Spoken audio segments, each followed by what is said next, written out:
the Professor here. Today we look in on the genius clockmeister as he solves yet another horological conundrum. Why, thank you, Professor. What have we got for today? Okay, so today we're going to get started with this clock here. I think I left the yeah, I did. I left the pendulum on it. What a stupid mistake that was. Let's see if we can get this open.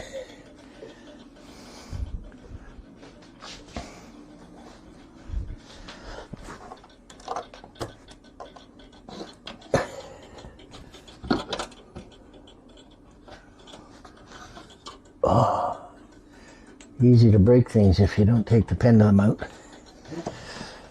All right. So with this kind of clock,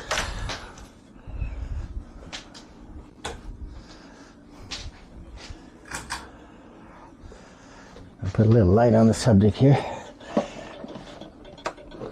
What we got to do today is we got to diagnose what's wrong with this clock. It won't stay running. That's all I know. So we got to diagnose what is the issue. And to get access to the movement, you got to pull out these little wooden pins. And all right, so now you got a little box here. But this is your movement right here. And what we want to do is separate the movement from the clock and just see if we can diagnose it on the test stand, see what's wrong with it. So in order to do this, I got to put it back on the box for a second because I got to take the hands off. I always put a pillow here to support the glass, because these glass dials are often weak. They're so big that they're weak. The hinges are weak. All right, so we have a pin there that we have to get out. So we need a pair of pliers to pull these out. I'm just gonna wiggle this out of there. Come out. Sometimes you don't want to come out. Been in there for a long time. Alright, so we gotta... Okay, and like most fusees, we have a screw holding the hour hand in. So we need a really tiny screwdriver, and I mean really tiny. I'll look for one that's appropriate. Here's one, and we got one.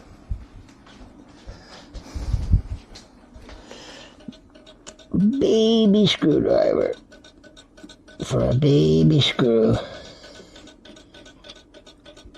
Come on. Come out, come out. Alright. It says it's loose. You cannot lose that screw. As tiny as it is. It would not do us well, would not serve us well to lose that screw. Alright. That's job one. So now that we have the hands off, we can close this. How does this work? Like that. Take it off the box. And we can take it to the desk and unpin it. before I put it on the desk, put my CN towel here. Okay. All right. The camera will follow shortly.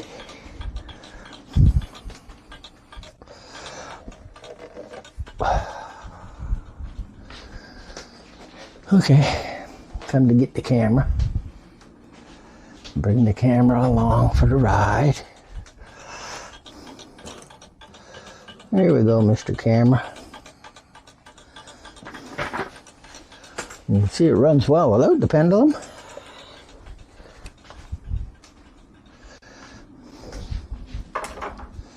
But like you, I have no idea what's wrong with this clock. No idea whatsoever. So we gotta unpin it. 1, 2, 3 pins holding the clock to the anodized aluminum dial. So we're going to pull these pins. Hopefully they'll cooperate. There's one.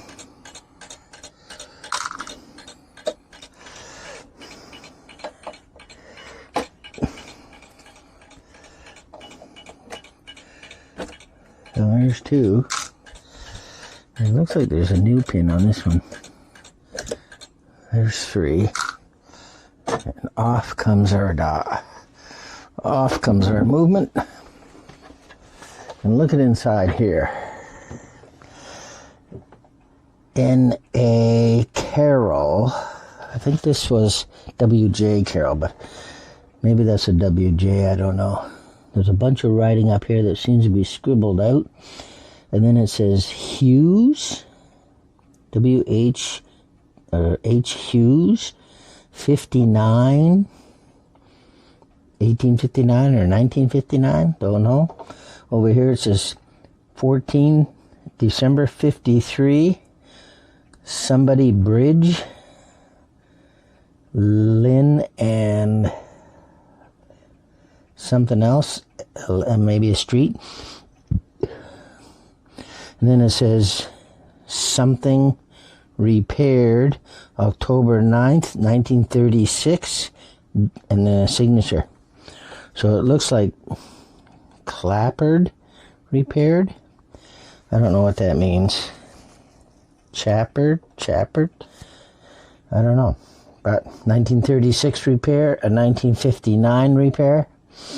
So some history, that's for sure.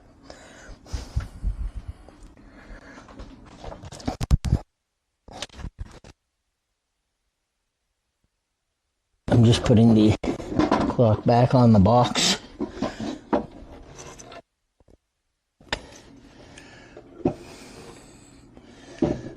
Back on the box. And I'll put the pins back in.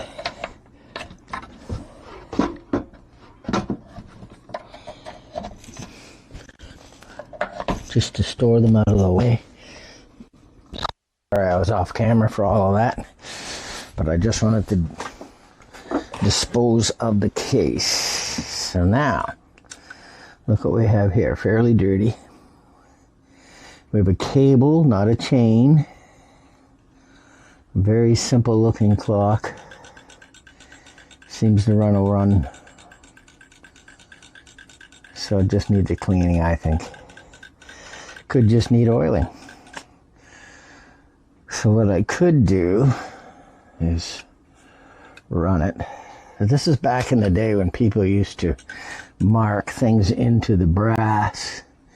I can see some carvings into the brass of people's names and dates. One says 14/12/53 D Bridge. So he did it in 59 and he did it in 53. This guy. 14th of December 1953. Anything else marked on here? No. So, what we're going to do, I think, is to see why this won't keep running. So I'm going to put it runs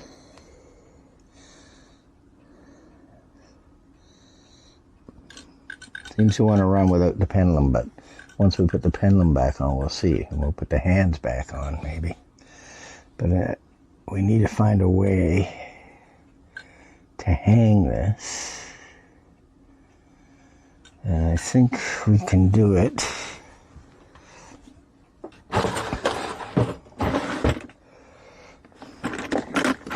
with our hanging tools.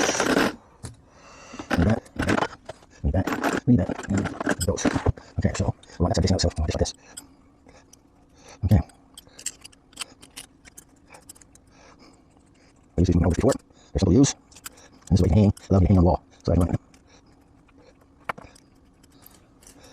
So what we do, so we want this apex in the middle. There and there will work.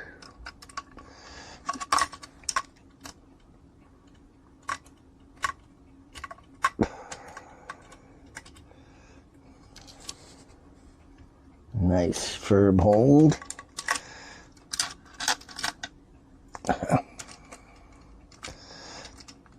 And a nice firm hold.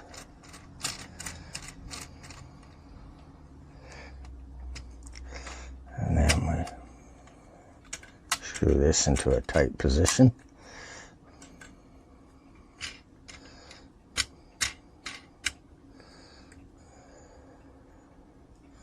There, we can hold it up now, see? And we'll put a couple on the bottom.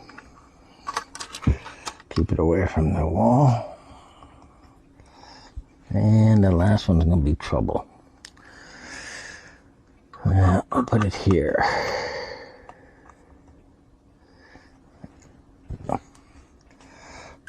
Now make sure that my clamps don't interfere with anything on the clock, which they don't. And I should be able to hold that without worrying about it falling off the wall. And there's a corresponding hook for it already installed on the wall because I do this all the time. There we go. So now you need to go get the pendulum. Otherwise that thing will just run. I didn't do any oiling or anything yet. I just want to see if it will stop like it did in the case. I wonder which way this goes. I see that this suspension spring, this is the pendulum. Suspension spring is kind of bent. I don't know if you can see that, but it's kind of bent there. I don't like that. But let's, that shouldn't stop it from running. You can hear it clicking away there.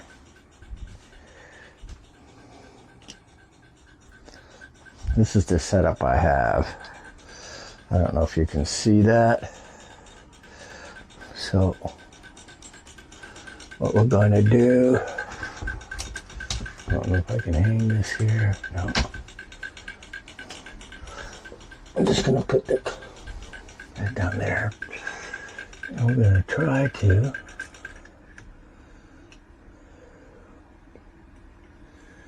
put this in test mode.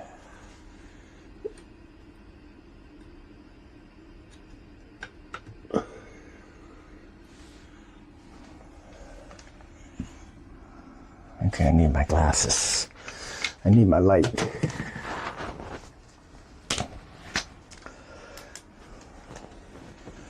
Make sure I can get this situated properly so that it's seated. It didn't like going that way, so it seemed to like this way better. All right.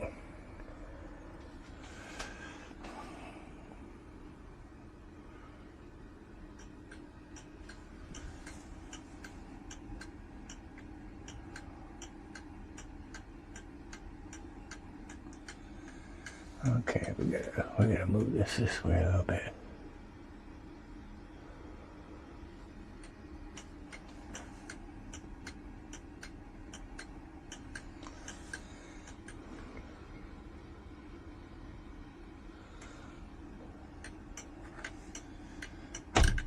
Oops.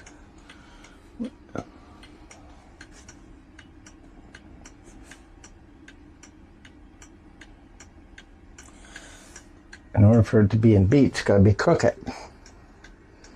So we want to adjust that so it's not. So you tip the clock that way. That means you've got to move it that way. And it's got to go to this side.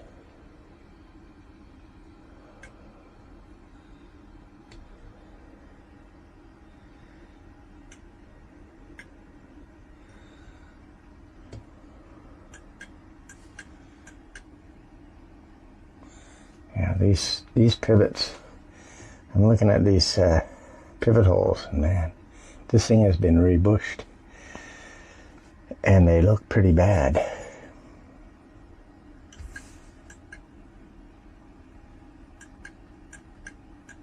Okay, I think we went the wrong way, or we went too far.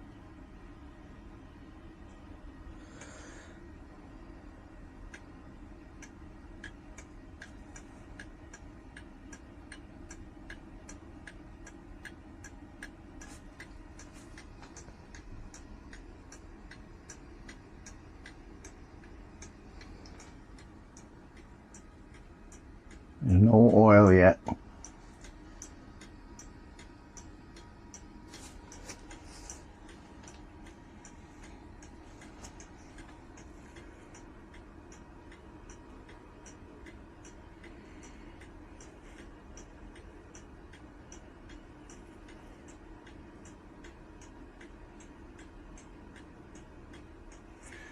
Okay. Looks like it's running pretty good. Escape wheel teeth seem to be good. They seem to be nice and level. And a nice even beat all the way around the escape wheel. Could have been just out of beat.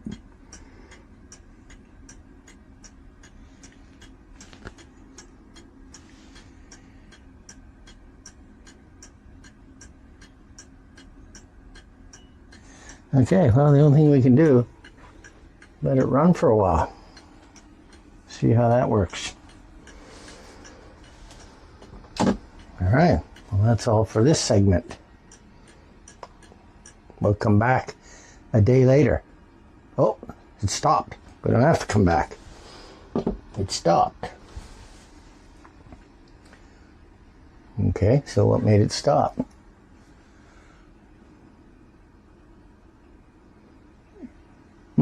Interesting. Did it stop, and why did it stop there? Very interesting.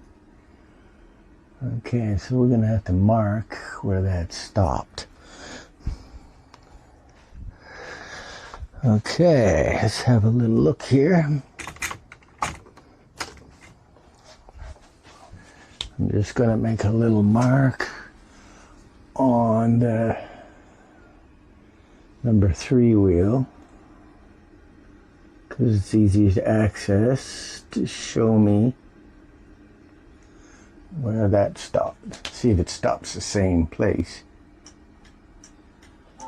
next time.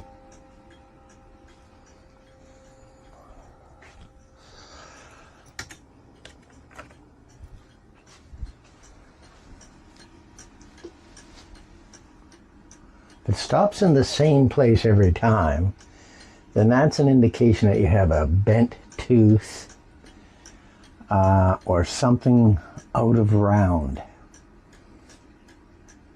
So a bent tooth or something, bent arbor, like an arbor could be bent, and when it gets to that bent part it stops. So this probably means I have to take everything apart.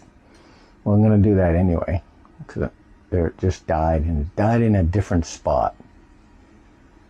And that has a healthy beat right up until the point it dies.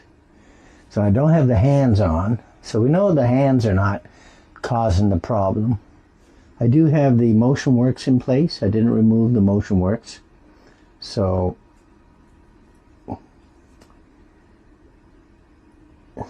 I don't like I don't like the positioning of the pallets in relation to the escape wheel. So the pallet faces are like the escape wheel is running around on the very edge of the pallet instead of in the middle of the pallet. So that's something I might adjust if I can do that, which I think I can.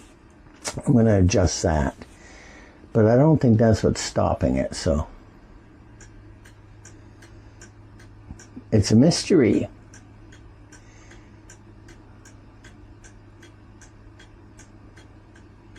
Well, sometimes if you take a clock apart and clean it, and clean the pivots, polish the pivots, that's enough to get it back running again, and that's probably what I'll end up doing. But when I take the wheels out, I will test them for trueness and see if any of them are bent.